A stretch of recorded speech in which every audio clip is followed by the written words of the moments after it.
Caicos. 1,600 nautical miles later. That's a lot of Damn. miles, man. Whoa, whoa, na na na na na na.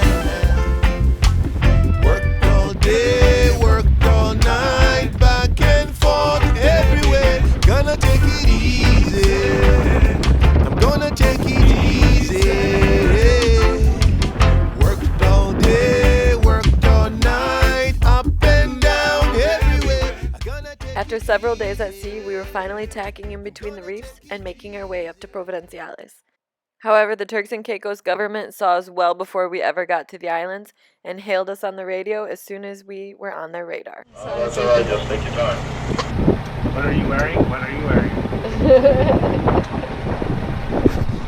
7070. Okay, can't find the IMO number. Is MD6307BS. The land of your vessel and reef. Length of the vessel is 39.3. Hull color and trimming event.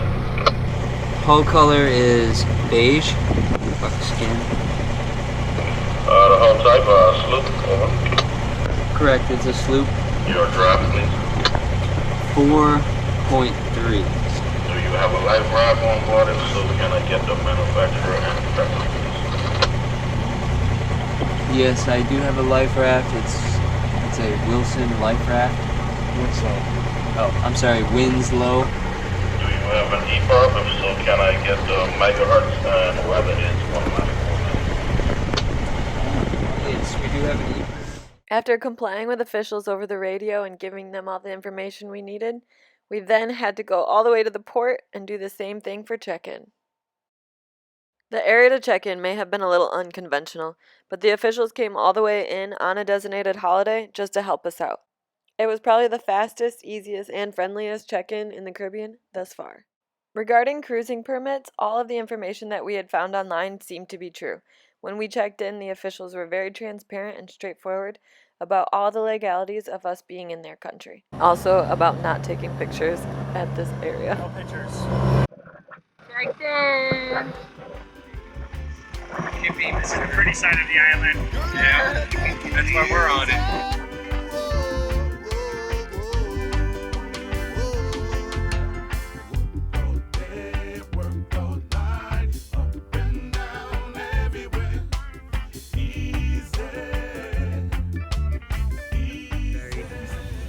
Very happy. I got a weird meal. First meal in forever. After 2 straight weeks sailing from Florida to Turks and Caicos, it was finally time to say adios to Travis and Evan. Cheers, mate. Between the storms, sleepless nights, and plenty of leaky problems on the boat, we all became much more skillful sailors. Thanks for being such a trusty crew, and come back sailing with us anytime you want. After saying bye to the boys, we headed back to the beach for a couple drinks made by our new local friends. You see right here? For sure. You see it says Starter Cove here? Yeah. That's a marina. It's a marina right there. Okay? This is Smith Reef. You can snorkel around this reef. Don't run into it. Yeah? That's South of Billa Bay. This is that big. This. Alright, this where we at. We are going to Split Rock. Right? Split Rock is right there. So we're gonna take the dinghy from here to there. To Split Rock. It's not very fast. It's a 3.5. That's why I say let's get up early. My parents come just be here for 7 o'clock. As long as we get up for This 7 could o'clock. take us half a day. Upon waking up and realizing the plan that we had prepared the night before, we reluctantly took our 2.5 horsepower dinghy 4 miles away to a reef we had never been before, but we figured it was another adventure that awaits. Although not too long after arriving and getting in the water, we had our first mishap with some lionfish, and Chris accidentally got poked.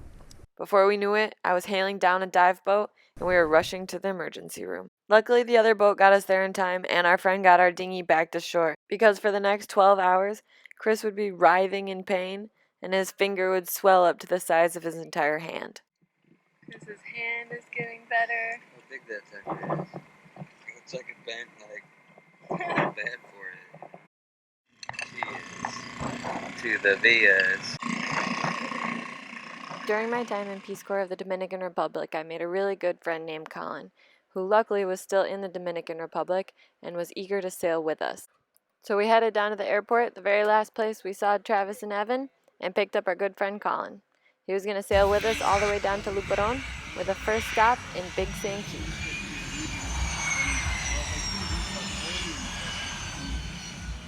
We stopped for one last meal at Las Brisas restaurant, our favorite place on the island thus far.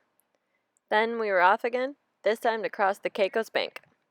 First man overboard. Thank goodness we're at anchor.